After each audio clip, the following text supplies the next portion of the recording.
గంజి పోద్దాం. కర్నూలు జిల్లా జైలుకు పోసాని కృష్ణమురళి. విజయవాడ భవానీపురం పోలీసులు వైకాపా నేత సినీ నటుడు పోసాని కృష్ణమురళిని ఆదివారం తెల్లవారుజామున కర్నూలు మండలము పంచలింగాల పరిధిలోని జిల్లా కారాగారంలో అప్పగించారు. ముఖ్యమంత్రి చంద్రబాబు, ఉప ముఖ్యమంత్రి పవన్ కళ్యాణ్, మంత్రి లోకేష్లను దుర్భషలాడారన్న అభియోగాలపై ఆదోని 3వ పట్టణ పోలీస్ స్టేషన్లో ఆయనపై కేసు నమోదయ్యింది. ఈ కేసుకు సంబంధించి ఈ నెల 5న రిమాండ్పై ఆయన్ని కర్నూలు జిల్లా కారాగారానికి తరలించారు. పోసాని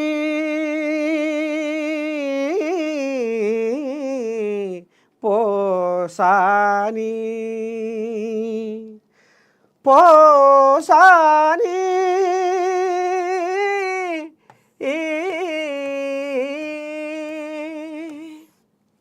అయితే ఇంట్లో సంసార్లు రాజకీయ నాయకులు సంసార్లు ఎవ్వరు గారు ఇంటురా. రాజకీయ నాయకులు సంసార్లు ఎవ్వరు గారు. గతంలో జగనయ్య ఏలుబడిలో ఈ కోయ్యాగా పోసాని ఇయ్యరమయ్యరా, ఇటు పవన్ కళ్యాణ్ను, అటు లోకేష్ను, ఇటు చంద్రబాబును, ఇంకా ఇటు అటు ఆఖరికొస్తల కల్లా నారా లోకేష్ భార్య బ్రాహ్మణిని కూడా తిట్టిండు. ఇకారం తప్పిన కూతలు కూసిండు అని ఇక ఇప్పుడు ఈ కూటమి ప్రభుత్వం ఏదైతే వచ్చిందో, నారచంద్రయ్య ప్రభుత్వం ఏదైతే వచ్చిందో కూటమి, ఇక వాళ్ళు ఇప్పుడు పోసానిని పటపట పటపట పటపట పట పండ్లు కొరుక్కుంటా ఇక 7 జర్ల నీళ్లు దాపిస్తుర్రు ఇప్పుడు పోసానికి. ఇక పవన్ కళ్యాణ్ అన్నాడు, పవన్ కళ్యాణ్ భార్య అని అన్నాడు, ఇక వాళ్ళని అన్నాడు, వీళ్ళని అన్నాడు, నీ అంతు చూస్తా, నీ కథ చూస్తా, ఐసా కైసా, నువ్వు నా పెళ్ళాన్ని తిడతావా, నేను నీ పెళ్ళాన్ని తిట్టలేనా, నువ్వు నన్ను అంటావా, నేను నిన్నలేనా. ఇక మరి వీళ్ళేమో మరి ఇప్పుడు టీడీపీలు జనసేన వాళ్ళు వీళ్ళేమో సుధపూసలు కాదు. వీళ్ళు కూడా ఇప్పుడు పవన్ కళ్యాణ్ ముచ్చట తీసుకుంటే ఆయన మాత్రం సైకో, ఓ సైకో ఊ అంటే ఎవరికైనా కోపం రాదా? ఆయన ముఖ్యమంత్రి జగన్, ముఖ్యమంత్రి హోదాలో ఉన్న ఆయన కనీసం జగన్కు నువ్వు విలువకపోయినా ఆ కుర్చీ కన్నా ఇవ్వాలి కదా, ముఖ్యమంత్రి కుర్చీ కన్నా విలువ ఇవ్వాలి కదా, ఇచ్చిర్రా? ఇవ్వలే. సైకో సైకో సైకో సైకో అవినీతి అక్రమంగా సంపాదించిండు, సైకో సైకో సైకో. ఇక ఈ సైకో అనే మాటను నోట్లోకి వెళ్ళి ఎప్పుడు ఏ మాట వచ్చినా ఇదే మాట పవన్ కళ్యాణ్.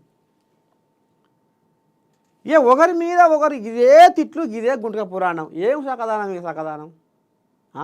కూలి చేసుకుంటాడు అసంటోడు ముద్దుగా మాట్లాడుకుంటుర్రు. ఇక ఈ బూతు పురాణాలకు ఎగబడి ఇక ఆఖరికి వస్తారు కల్లా దొరికింది కదా సందు అని ఇప్పుడు పోసాని కృష్ణమురళిని పాపం ఓ కేసుల బెయిలు, ఓ కేసుల రిమాండు, ఓ కేసు తరలింపు, ఓ కేసుల పానం బాగలేదు, ఓ న్యాయమూర్తికి ఓటి, ఓ న్యాయవాదికి ఓటి. అయ్యో దేవుడా శంకర భగవంతా, ఏంది ఈ జీవితం పాడైపోను, దోషితుల గాశారం అయిపోయింది నా బతుకు, నన్ను ఇటునా తీసుకుపోవయ్యా శంకరా, నేను దస్తట్టున్నా అని పాపము తెల్లందాకా కలవరించుకుంటా నిద్రపోకుండా పాపం అంగడారుస్తుంటే ఇక ఈ పోలీసు వాళ్ళు అరే బాలకృష్ణ అభిమానులు కేసు పెట్టిర్రు, వాళ్ళు మమ్మల్ని బతకనిస్తలేరు రా పోసాని. అరే పవన్ కళ్యాణం అయ్యే అభిమానులు కేసు పెట్టిర్రు, ఆ కేసు గీ స్టేషన్ది రా పోసాని అని వీళ్ళు. అమ్మమ్మమ్మమ్మమ్మమ్మమ్మమ్మ మా నారచంద్రయ్యని ఆనాడు ఎట్లా మాట్లాడిండు అని వాము. ఇక్కడ నారచంద్రయ్య అభిమానులు, లోకేశమయ్య అభిమానులు ఇక ఈ ఎక్కడ పడితే అక్కడనే నీ దండం పెడితే 7 కాడికి పోలీస్ స్టేషన్లలో కేసు పెట్టే వరకల్నే బువ్వ లేదు, ఏది లేదు, ఎక్కడ లేదు, కథం ఇటు తిరుగుడు అటు తిరుగుడు, ఇటు తిరుగుడు అటు తిరుగుడు, రోడ్ల మీద దుమ్మంతా వారించుకుంటా ఒకటే తిప్పుతున్నాడు ఈ పోలీసులు, కోట్ల చుట్టూ, పోలీస్ స్టేషన్ల చుట్టూ. మరి కొసకు ఏం కావాలనుకుంటున్నారు ఈ పోసాని? ఓ నారచంద్రయ్య, పవన్ కళ్యాణ్ ఒరి పాడైపోను, మీ భాగవతం ముదుగానే ఉంది, మరి కొసకు ఈ పోసాన్ని మింగుతారా? నవలక మిగుతారా? ఏది గదే తరిక కనపడుతుంది మీ కథ. సరే తప్పు చేసిండు, ఒక ఆడ కేసు పెట్టి ఒక ఆడ జైల్లో వేసి ఎన్ని రోజులు ఉంచుతారో ఉంచురి. మీరేమో సుఖమైన పూసలు కాదు, ఆయనేమో సుఖమైన పూస కాదు. మీరు తిట్టిండు, ఆయన తిట్టిండు. ఒక చేతికి సప్పటి మోతుందా? ఏది మోతలేదుగా. ఇప్పుడు మీరు తిట్టిర్రు, వాళ్ళు తిట్టిర్రు, వాళ్ళు తిట్టిర్రు, మీరు తిట్టిర్రు. ఇవాళ రేపు మళ్ళా వాళ్ళు మీ కథ మళ్ళా గాడికే పోతుంది. అంటే ఇదేనా జనాలు గెలిపించి మీకు ఓట్లేసి చట్టసభలో కూర్చోబెడితే మీరు చేసే ఉద్ధారకాలు గీయేనా? అక్రమంగా కేసులు పెట్టుడు, అన్యాయంగా బలి తీసుకున్నాడు. ఇక ఆఖరికి వస్తాడు కల్లా పాపం పోసానికి ఎక్కడ వశపడతలేదు.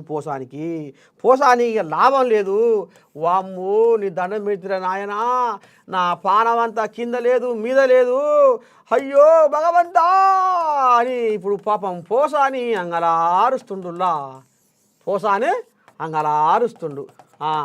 ఇక మరి ఎట్లా ఈయన కాపాడే నాదులు లేడా? ఇక ఇప్పుడు ఈయనకు దేవుడే దిక్కయిండు, సచ్చటోడే బతికిండు. ఈయనకు గతంలో పచ్చవాతం వచ్చిందట, గుండె ఆపరేషన్ అయ్యిందట. నాకు మందులు మాకులు షెడ్డయి పడ్డయి టైంకి వేసుకోవాలి, లేకపోతే నేను చచ్చిపోతా అని చెప్పినా చెవిలో ఊదినా పోలీసు వాళ్ళకు పైకి వెళ్ళి ఇటు పవన్ కళ్యాణమయ్య ఒత్తిడి తీసుకొస్తుండు, ఇటు నారచంద్రయ్య ఒత్తిడి తీసుకొస్తుండు. వీళ్ళతో పాటు సందెట్ల సడేమియా అన్నట్టు ఈయన ఎర్ర బుక్కులో రాసుకున్న ఎవరైతే లోకేశం కూడా ఉన్నాడో ఇక ఆయన కథ గమ్మిస్తుండు. కోసకు ఈ పోసాని కృష్ణమురళిని మింగుతారా, చంపుతారా, ఏం చేస్తారు మీరు అనేది ఇవాళ ఏపీ జనాలు గంపంత కన్ను పెట్టుకొని ఇట్లా చూస్తుర్రు. మీరేం సొక్కం పూసలు కాదు, వాళ్ళేం శుద్ధ పూసలు కాదు. మిమ్మల్ని వాళ్ళు తిడతారు, వాళ్ళని మిమ్మల్ని తిడతారు. మీరు అధికారంలో ఉన్నప్పుడు మీ కథ నడిపిస్తారు, వాళ్ళు అధికారంలో ఉన్నప్పుడు వాళ్ళ కథ నడిపిస్తారు. సరే, కానీ ఇవాళ మీరు కేసు పెడితే మీకంత పగ ఉంటే, మీకంత ఈర్ష్య ఉంటే, మీకంత కోపం ఉంటే, మీకంత నవలక మింగే అంత ఆయాసం ఉంటే ఒక్క స్టేషన్లో పెట్టుర్రి, ఒక కాడ జైలు వేయిరి, ఏడాదో 2 నెలలు వేయిరి. ఆయన బతుకు ఆడు బతడు, ఆడు చేసుకున్న కర్మ వాడు అనుభవిస్తాడు. తర్వాత మళ్ళా ఈ గాలి మళ్ళా గాలిలో కూడా అది మళ్ళా ఏది పనగ గాలి, మళ్ళీ అదేం చేస్తుందో చూద్దాం. కానీ ముందుగా అయితే ఈ పోసానికి జరంత మందులు వేసుకునే టైం ఇయ్యి, ఒక జైల్లో ఉంచురి, ఒక కథ ఉంచురి, ఒక వ్యవహారం చేయిరి. ఈ లాస్ట్కి వస్తార కల్లా మీరు పోసాన్ని చంపుతట్టే ఉర్రు. పుసుక్కున మీరు పోసాన్ని చంపితే మాత్రము ఇక మీకున్నదే కథ. జనాల శాపనార్థాలకే మీ ప్రభుత్వం పడిపోతుంది, మీరు ఏమనుకుంటుర్రు అని ఇప్పుడు సోషల్ మీడియాలో కోడై కూస్తుంది. అంటే ఇక్కడ మనం పోసానిని వెనకేసుకుంటున్నాము అనేది ముచ్చట కాదు. పోసాని తప్పు చేస్తే తప్పుకు శిక్ష అనుభవించవలసిందే. కర్మ ఎవరిని కూడా వదిలిపెట్టదు అనేది అక్షరాల ఎంత సత్యమో. ఇవాళ తప్పు చేసిండు కాబట్టి మరి ఇవాళ అనుభవించక తప్పదు. కానీ ఇవాళ ప్రాణం పోయే అంతగా ఇవాళ ఒడ్డున పడ్డ చేప లెక్క గిలగిల కొట్టుకుంటుంటే కూడా గింత కనికరం లేకుండా మరి ఇటు పవన్ కళ్యాణ్, ఇటు నారచంద్రయ్య, ఇటు లోకేశం అయ్య